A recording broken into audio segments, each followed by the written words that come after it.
ప్రభు నామమున అందరికీ కృతజ్ఞతాస్తుతులు చెల్లించుకుంటున్నాను. ఈరోజు దేవుని వాక్యము మత్తయి సువార్త 22:37 చూద్దామండి. అందుకు ఆయన, నీ పూర్ణ ఆత్మతోనూ నీ పూర్ణ మనస్సుతోనూ నీ పూర్ణ హృదయముతోనూ నీ దేవుడైన ప్రభువును ప్రేమింపవలి ఉన్నదియే అని చెప్పుచున్నాడు. ఏమనండి, ఎలా ప్రేమించాలండి? మనము మన పూర్ణ హృదయముతోనూ పూర్ణ ఆత్మతోనూ పూర్ణ మనస్సుతోనూ మన దేవునిని ఆరాధించాలి.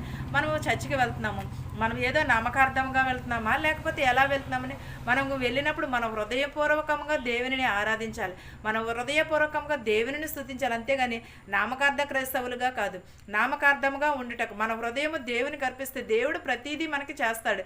దేవుడు మన పైన ఎన్నో దీవెనలు మెండుగా మనం దీవెనలు కావాలనుకున్నాం, మనం దేవునిని హృదయపూర్వకంగా ఆరాధించాలి.